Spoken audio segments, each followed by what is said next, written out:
ನಮಸ್ತೆ ಎಲ್ಲರಿಗೂ ಜೈ ಶ್ರೀರಾಮ್. ಇವತ್ತಿನ ವ್ಲಾಗ್ ಬಂದು ಮೆಂತೆ ಮುದ್ದೆ ಅಂತ. ಇದನ್ನು ಕೆಲವರು ಉದ್ದಿನ ಹಿಟ್ಟು ಅಂತ ಕೂಡ ಅಂತಾರೆ. ಇದು ಒಬ್ಬೊಬ್ಬರು ಒಂದೊಂದು ಥರ ಮಾಡ್ತಾರೆ. ಇದು ಹೇಗೆ ಮಾಡೋದು, ಏನೇನು ಅಂಶ ಇದೆ ಇದರಲ್ಲಿ ಅಂತ ಇವತ್ತು ನಾವು ವ್ಲಾಗಲ್ಲಿ ತಿಳ್ಕೊಳ್ಳೋಣ. ಅದ್ರ ಮುಂಚೆ ಎಲ್ಲರೂ ನನ್ನ ಚಾನಲ್ಗೆ ಸಬ್ಸ್ಕ್ರೈಬ್ ಮಾಡಿ, ಯಾರು ಮಾಡ್ಕೊಂಡಿಲ್ವೋ ಅವ್ರು ಮಾಡ್ಕೊಳ್ಳಿ ಅಂತ ಹೇಳ್ತೀನಿ. ಇದು ಮೆಂತೆ ಮುದ್ದೆ ಬಂದು ನನ್ನ ಮಗಳು, ಎಲ್ಲ ಮಕ್ಕಳು ಅಷ್ಟೇ, ನನ್ನ ಮಗಳು ಅಂತಲ್ಲ, ಸಾಮಾನ್ಯವಾಗಿ ಚಿಕ್ಕ ಮಕ್ಕಳು ಜಾಸ್ತಿ ಏನಾರೇ ಕೊಟ್ಟರೆ ಬೇಡ ಬೇಡ ಬೇಡ ಅನ್ನೋದು ಜಾಸ್ತಿ.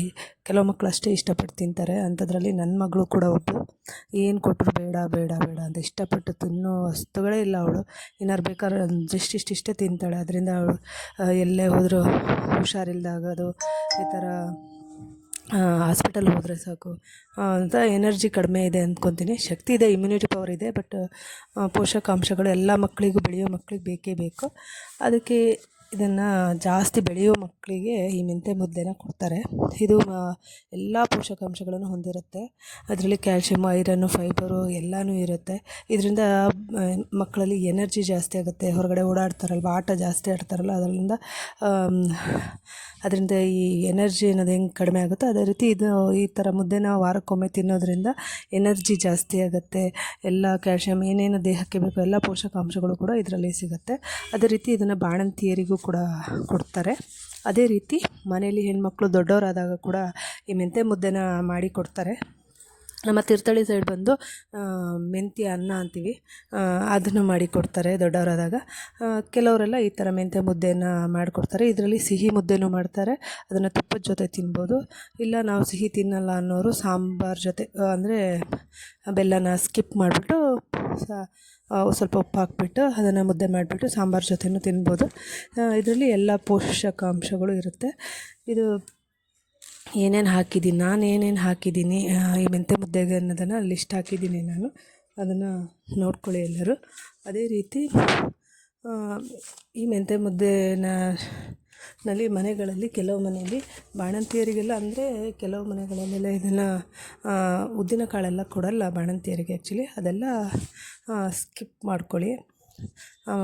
ಅಂದರೆ ಬಾಣಂತಿಯರಿಗೆ ಕೊಡುವಾಗ ಅದನ್ನು ಸ್ಕಿಪ್ ಮಾಡ್ಕೊಳ್ಳಿ. ನಾನೇನು ಮಾಡಿದ್ದೀನಿ ಅಂತೇಳ್ಬಿಟ್ಟು ಈ ವ್ಲಾಗಲ್ಲಿ ಹಾಕಿದ್ದೀನಿ. ಇದೆಲ್ಲ ಕಾಳುಗಳು ಏನು ಲಿಸ್ಟ್ ಹಾಕಿದ್ದೀನಿ ಅದಷ್ಟು ಕಾಳುಗಳನ್ನು ತಗೊಂಡು ಸ್ವಲ್ಪ ಹುರ್ಕೊಂಡು ಅದನ್ನೊಂದು 2 kg ಆಗೋಷ್ಟು ಹಿಟ್ಟು ಮಾಡ್ಕೊಂಡಿದ್ದೀನಿ. ಅಂದರೆ ಜಾಸ್ತಿ ಹಿಟ್ಟು ಮಾಡಿಸ್ಕೊಳ್ಳೋದ್ರಿಂದ ಏನಾಗುತ್ತೆ ಅಂದರೆ ಎಲ್ಲ ಕಾಳು ಕಡ್ಡಿಗಳಾದ್ರಿಂದ ಬೇಗ ಹುಳ ಬರೋ ಚಾನ್ಸಸ್ ಇರುತ್ತೆ. ಅದಕ್ಕೆ ಜಾಸ್ತಿ ಸ್ಟಾಕ್ ಮಾಡಬೇಡಿ. ಒಂದು 2 kg ಆಗೋಷ್ಟು, 1 ತಿಂಗಳಿಗೆ ಆಗೋಷ್ಟು ಮಾಡಿಕೊಂಡು ಸ್ಟಾಕ್ ಮಾಡಿ ಇಟ್ಕೊಳ್ಳಿ. ಅದನ್ನು ಹೇಗೆ ರಾಗಿ ಮುದ್ದೆ ಹೇಗೆ ಮಾಡ್ತೀವೋ ಅದೇ ರೀತಿಯೇ ಮಾಡೋದು.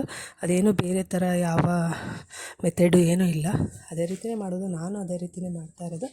ಅದರಲ್ಲಿ ಫಸ್ಟ್ ಏನಂದರೆ ನೀರು ಇಟ್ಕೋಬೇಕು. ಒಂದು 2 ಗ್ಲಾಸ್ ನೀರು ಇಟ್ಕೊಂಡ್ರೆ ಅದರ ಅಂದಾಜಿಗೆ, ನಾವು ಅಂದಾಜು ಮಾಡೇ ಮುದ್ದೆ ಮಾಡೋದು. ಆ್ಯಕ್ಚುಲಿ ಸೇಮ್ ರಾಗಿ ಮುದ್ದೆ ಥರನೇ. ಯಾವತ್ತೂ ಗಂಟುಗಳಾಗಲಿ ಏನಾಗಲಿ ಬಂದಿಲ್ಲ. ಹೇಳ್ತಾರೆ ಕೆಲವರು ಈ ಮುದ್ದೆ ಮಾಡುವಾಗ ಗಂಟಾಗುತ್ತೆ ಅಂತ. ನಮ್ಮ ಮನೇಲಿ ಯಾವತ್ತೂ ಆ ಥರ ಗಂಟುಗಳೇನೂ ಆಗಿಲ್ಲ. ನೀಟಾಗಿ ಬರುತ್ತೆ ಮುದ್ದೆ.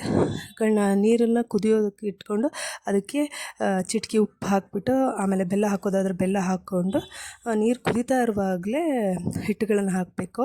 ಆ ಹಿಟ್ಟು ಹಾಕಾದ್ಮೇಲೆ ತಿರುಗಿಸ್ಬಾರ್ದು. ಒಂದು 2 ನಿಮಿಷ ಹಾಗೆ ಬಿಡಬೇಕು, ಕುದೀತಾ ಇರಬೇಕು ಹಿಟ್ಟು. ಆಮೇಲೆ ಒಂದು ಸ್ವಲ್ಪ ಸಣ್ಣ ಫ್ಲೇಮ್ ಮಾಡಿಬಿಟ್ಟು, ಸ್ಟವ್ನ ಸಣ್ಣ ಮಾಡಿಬಿಟ್ಟು ತಿರುಗಿಸ್ಬೇಕು ಚೆನ್ನಾಗಿ.